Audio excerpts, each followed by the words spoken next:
Hello दोस्तों, आपका स्वागत है स्टडी विद आईएएस में। दोस्तों, कल मैंने आपको लोकसभा के बारे में बता दिया हुआ था। लोकसभा के अध्यक्ष की शक्तियां, कार्य, वेतन, भत्ते क्या क्या होते हैं दोस्तों। और धन विधेयक तक मैंने दोस्तों कल बताया हुआ था आप लोग कि धन विधेयक कैसे क्या पेश किया जाता है। आज दोस्तों उसी के आगे क्लास होगी, तो जिन लोगों ने दोस्तों मेरी पिछली क्लास नहीं देखी है वो आप लोग देख लीजिए, और इसके बाद दोस्तों आगे क्लास आपको अच्छे से समझ में आ जाएगी। तो मैंने कल दोस्तों धन विधेयक तक बता दिया हुआ था। तो जो भी लोग हमारे चैनल से जुड़े हुए हैं, आप सभी लोग आ जाइए और कॉपी पेन लेके अच्छे से अपने नोट्स बनाइए और अच्छे से दोस्तों तैयारी करिए, ठीक है ना। अगर आपको दोस्तों ये मेरा वीडियो पसंद आ रहा है तो दोस्तों आप लोग लाइक करें, सब्सक्राइब करें और ज़्यादा से ज़्यादा दोस्तों शेयर करें, ठीक है दोस्तों। तो आज दोस्तों जो टॉपिक होगा बात करेंगे, कल मैंने धन विधेयक पर आपको छोड़ा था। आज दोस्तों दोनों में अंतर देख लेते हैं, किसमें किसमें, धन विधेयक और साधारण विधेयक में, इन दोनों में अंतर क्या होता है दोस्तों, ठीक है ना। चलिए आइए देखते हैं। हेडिंग लोकसभा वही पड़ा हुआ दोस्तों 81, एक तरफ धन विधेयक और एक तरफ दोस्तों साधारण विधेयक, ठीक है ना।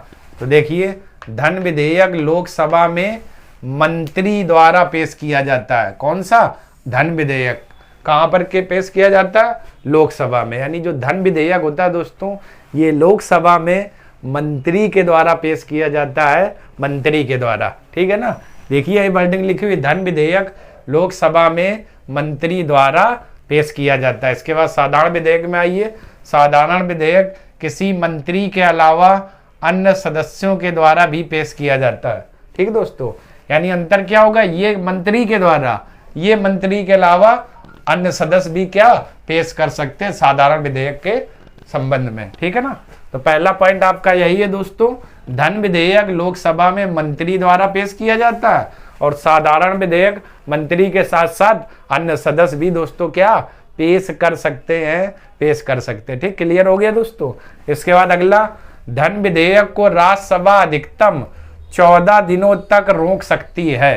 यानी जब लोकसभा में धन विधेयक पारित हो जाता है तो राज्यसभा में भेजा जाता है और राज्यसभा इसे अधिकतम 14 दिनों तक रोक सकती है, 14 दिनों तक रोक सकती है, यही लिखा हुआ है दोस्तों। धन विधेयक को राज्यसभा अधिकतम 14 दिनों तक रोक सकती है, 14 दिनों तक क्या रोक सकती है। अगर दोस्तों साधारण विधेयकों में बात करें तो राज्यसभा साधारण विधेयक को 6 महीने तक क्या रोक सकती है, ये अंतर हुआ। यानी धन विधेयक लोकसभा 14 दिनों तक और साधारण विधेयक, ठीक है ना, ये राज्यसभा दोस्तों 14 दिनों तक, धन विधेयक को राज्यसभा, सॉरी दोस्तों राज्यसभा होगा, राज्यसभा 14 दिनों तक और साधारण विधेयक को अधिकतम कितने, राज्यसभा 6 महीने तक क्या दोस्तों रोक सकती है, रोक सकती है। क्लियर हो गया। इसके बाद अगला, धन विधेयक राष्ट्रपति की पूर्वानुमति से ही लोकसभा में पेश किया जाता है। यानी जब धन विधेयक पेश किया जाता है तो राष्ट्रपति की पहले अनुमति ले ली जाती है, इसी को दोस्तों पूर्वानुमति कहते हैं, पूर्वानुमति कहते हैं, ठीक। धन विधेयक को पेश करने से पहले राष्ट्रपति की क्या अनुमति ले ली जाती है, यही लिखा हुआ, धन विधेयक राष्ट्रपति की पूर्वानुमति से ही लोकसभा में पेश किया जाता है और इसमें राष्ट्रपति की अनुमति आवश्यक नहीं है। यानी साधारण विधेयक के संबंध में राष्ट्रपति की अनुमति लेना आवश्यक नहीं है, आवश्यक नहीं है। क्लियर दोस्तों।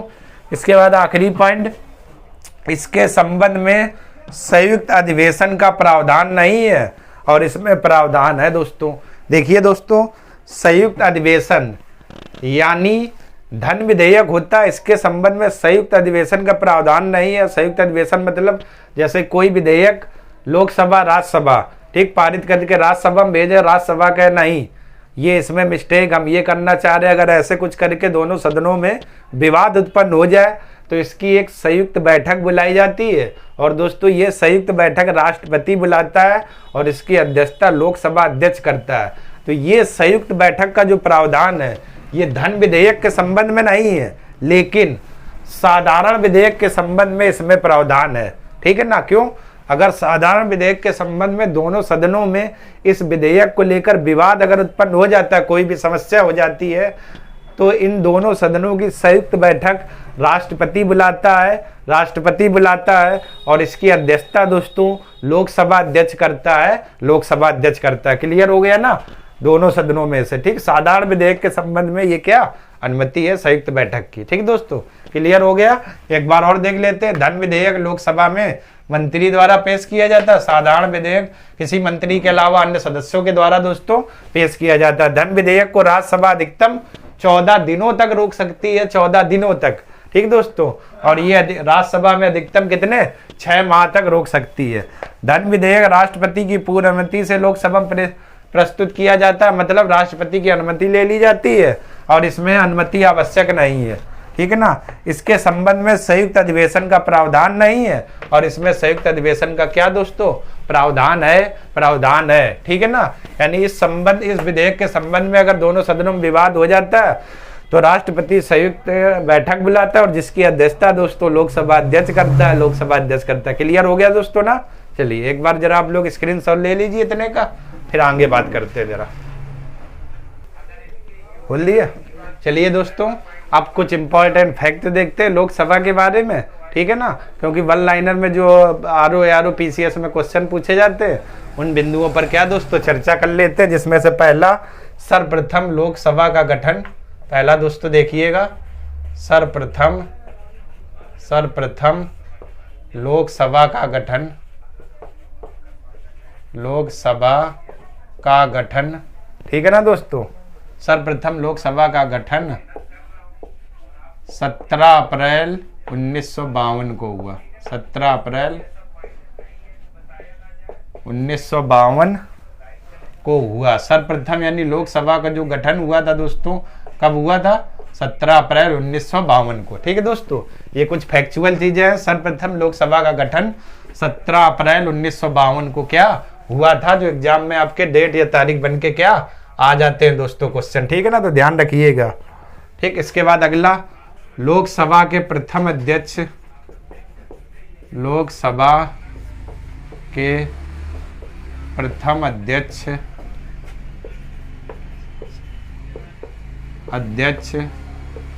गणेश वासुदेव मावलंकर थे। गणेश वासुदेव मावलंकर थे। ठीक है ना दोस्तों, यानी लोकसभा के जो प्रथम अध्यक्ष थे आपके कौन थे, गणेश वासुदेव मावलंकर थे, यानी पहले अध्यक्ष लोकसभा के। ठीक है ना दोस्तों, लोकसभा के। और ये दोस्तों किस पार्टी के थे, ये कांग्रेस पार्टी के थे।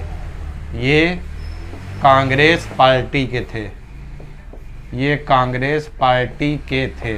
कौन, गणेश वासुदेव मावलंकर या जीबी मावलंकर। ठीक है दोस्तों, ये प्रथम अध्यक्ष थे। इसके बाद अगली बात करें, लोकसभा की प्रथम महिला अध्यक्ष, लोकसभा की प्रथम महिला अध्यक्ष दोस्तों। ठीक है ना, महिला अध्यक्ष मीरा कुमारी थी। ठीक है दोस्तों, लोकसभा के प्रथम महिला अध्यक्ष कौन थी दोस्तों, मीरा कुमार थी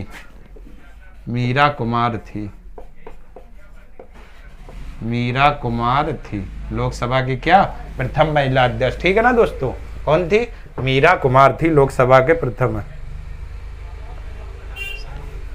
तो कुछ देखते हैं दोस्तों। सर्वप्रथम लोकसभा का गठन 17 अप्रैल 1952 को हुआ। लोकसभा के प्रथम अध्यक्ष गणेश वासुदेव मावलंकर थे दोस्तों। ये कहाँ के थे, कांग्रेस पार्टी के।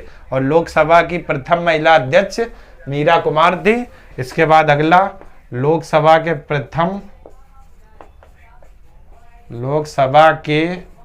प्रथम उपाध्यक्ष।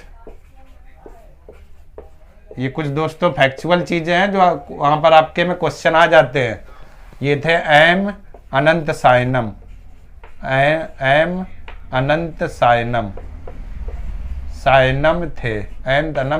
थे। ये आपके दोस्तों हैं। ठीक है ना दोस्तों, आपने देख लिया। अन्य में क्या क्या देखा, सर्वप्रथम लोकसभा का गठन 17 अप्रैल 1952 को हुआ। लोकसभा के प्रथम अध्यक्ष गणेश वासुदेव मावलंकर थे, ये कांग्रेस पार्टी के थे। लोकसभा के प्रथम महिला अध्यक्ष मीरा कुमार थी। इसके बाद प्रथम दोस्तों जो उपाध्यक्ष थे कौन थे, एम अनंत सायनम थे। ठीक दोस्तों, एम अनंत सायनम। ठीक है ना। इसके बाद दोस्तों अब जरा सीटों को लेकर कुछ बात कर लेते हैं। सीटें लोकसभा में किसके राज्यों में लोकसभा की कितनी सीटें हैं, इनको लेकर दोस्तों बात कर लेते हैं, ठीक है ना। किन किन राज्यों में कितनी है। तो सबसे पहले दोस्तों आंध्र प्रदेश में अगर बात करें तो लोकसभा की आंध्र प्रदेश में 25 सीटें हैं।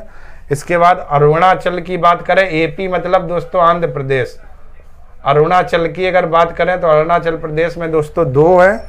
इसके बाद असम में दोस्तों बात करें, असम में अगर बात की जाए तो असम में दोस्तों 14 सीटें हैं। इसके बाद दोस्तों बिहार में अगर बात करें, बिहार में दोस्तों लोकसभा की कितनी 40 सीटें हैं। इसके बाद दोस्तों छत्तीसगढ़ में बात करें, छत्तीसगढ़, ठीक है ना दोस्तों, छत्तीसगढ़, तो छत्तीसगढ़ में दोस्तों 11 है। इसके बाद दोस्तों गोवा में बात करें तो गोवा में कितनी सीटें लोकसभा की 2। गुजरात में दोस्तों बात की जाए तो 26 है। गुजरात में अगर बात की जाए तो दोस्तों कितनी है 26, ठीक है ना दोस्तों, गुजरात में 26, ठीक है ना लोकसभा की। इसके बाद दोस्तों उत्तराखंड यानी यूके में, मैं उत्तराखंड शॉर्ट में लिख रहा हूं दोस्तों, यूके यानी उत्तराखंड, उत्तराखंड में बात करें तो दोस्तों 5 है। और एचपी दोस्तों हिमाचल प्रदेश यानी 4, ठीक है ना। यूके मतलब उत्तराखंड, एचपी दोस्तों हिमाचल प्रदेश, एपी मतलब आंध्र प्रदेश, ठीक है दोस्तों, ये ध्यान रखिए। जम्मू में 5, झारखंड 14। इसके बाद दोस्तों J&K, जम्मू में आपकी 5 है। इसके बाद दोस्तों झारखंड में अगर बात की जाए तो झारखंड में आपकी 14 सीटें हैं लोकसभा की, ठीक दोस्तों, क्लियर हो रहे ना। झारखंड में अगर बात की जाए दोस्तों 14, कर्नाटक में 28, केरल में 20। इसके बाद दोस्तों और बात करें तो कर्नाटक में आपकी 28 है। केरल में दोस्तों बात की जाए तो केरल में आपकी कितनी है 20, ठीक है ना दोस्तों, केरल, ये आंकड़े हैं कुछ दोस्तों। केरल में बात की जाए तो आपकी 20, एमपी 29, महाराष्ट्र 48। एमपी में दोस्तों बात की जाए तो 29, महाराष्ट्र में दोस्तों बात की जाए तो आपकी कितनी है 48। महाराष्ट्र में दोस्तों कितनी सीटें हैं 48, किसकी लोकसभा की। इसके बाद चंडीगढ़ में दोस्तों 1 है, चंडीगढ़ में दोस्तों 1 है। कुछ दोस्तों ये फैक्चुअल आंकड़ा है, ठीक है ना, अभी बताएंगे इसमें कैसे क्वेश्चन बनेंगे दोस्तों। मणिपुर में 2, उड़ीसा में 21। इसके बाद दोस्तों मणिपुर में 2, उड़ीसा में दोस्तों बात की जाए, उड़ीसा, तो उड़ीसा में दोस्तों आपकी है 21, ठीक है ना दोस्तों, मणिपुर में 2, उड़ीसा में आपकी 21। यूपी में 80। इसके बाद दोस्तों बात करें यूपी में 80, ठीक है ना दोस्तों। पंजाब में बात करें तो 13, पंजाब में 13। राजस्थान में दोस्तों बात की जाए, राजस्थान में दोस्तों सीटों की बात करें तो 25। मेघालय में दोस्तों बात करें तो मेघालय में 2 है दोस्तों, मेघालय में 2, ठीक है ना। सिक्किम में 1, सिक्किम में दोस्तों कितनी है सीटें 1। सिक्किम के बाद तमिलनाडु में 39, तमिलनाडु दोस्तों आपकी कितनी है 39 सीटें। तमिलनाडु के बाद दोस्तों त्रिपुरा में दोस्तों 2 है। त्रिपुरा के बाद लद्दाख में दोस्तों आ जाइए 1, लद्दाख में 1 सीट है, ठीक। पश्चिम बंगाल में 42 है दोस्तों, ये कुछ फैक्चुअल आंकड़े हैं। पश्चिम बंगाल में 42। मिजोरम नागालैंड, ठीक है ना, मिजोरम नागालैंड में 1, मिजोरम नागालैंड,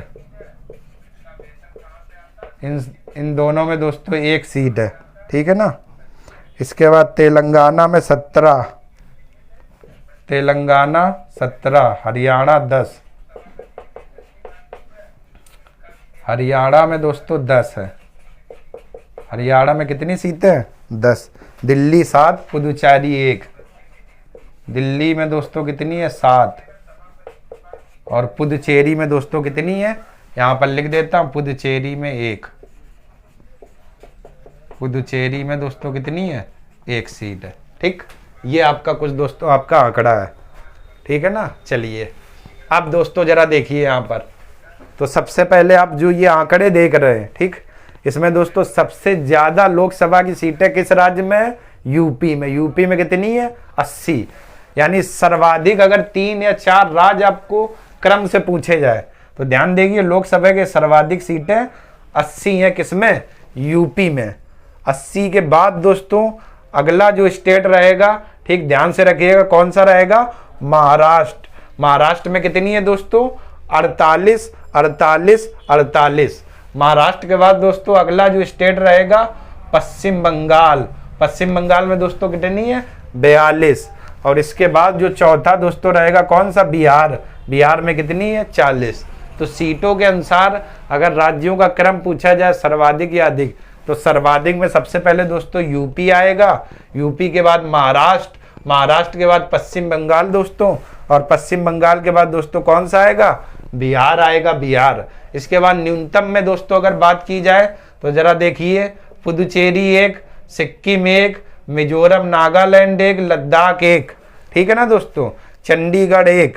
इतने राज्यों में आपकी है 1 सीट। इसके बाद 2 वाला एक गोवा है और अरुणाचल प्रदेश है, ठीक है ना।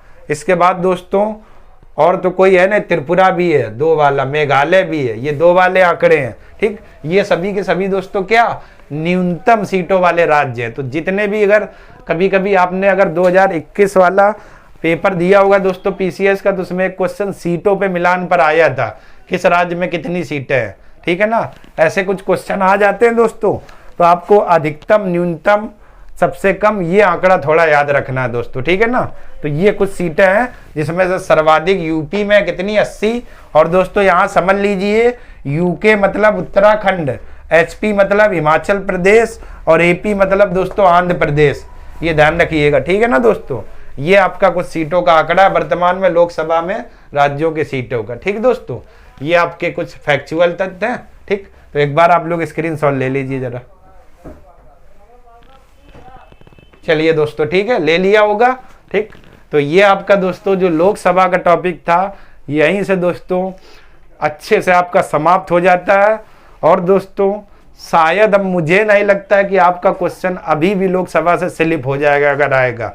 देख लीजिए, मैंने सारे वो पॉइंट देने की कोशिश की है, ठीक है ना, जहां जहां से क्वेश्चन आते हैं। सीटें मैंने देखो हर राज्य की दोस्तों लिख दी हुई है, आपको कम ज्यादा यहीं से आंकड़ा निकाल लेना है और अपने क्वेश्चन देख लेना दोस्तों। क्लियर है ना? ठीक है ना दोस्तों। चलिए आप लोग मेहनत करिए दोस्तों, हम आपके साथ में हैं और हम आपका पूरा सपना पूरा करने में मदद करेंगे दोस्तों। बस आप लोग मेहनत करिए, हमसे जुड़िए और जुड़ने का प्रयत्न करिए। और दोस्तों मैं डेली एक बात कहता हूँ, बुक आपको कोई भी एक ले लीजिए और 8 से 9 बार उसी बुक को पढ़ना है और बहुत अच्छे से पढ़ना है। वो दिन दूर नहीं होगा जिस दिन दोस्तों आप लोग सिलेक्शन लेने की बिल्कुल कगार पर खड़े होंगे, ठीक है ना। अगर आप लोग इस तरीके से मेहनत कर रहे हैं और कुछ इस चैनल से हेल्प मिल रहा है दोस्तों, ठीक है ना, तो आप लोग लगे रहिए, हम और हमारी पूरी टीम आपके साथ है, ठीक। चलिए दोस्तों, तब तक के लिए आप लोगों का धन्यवाद।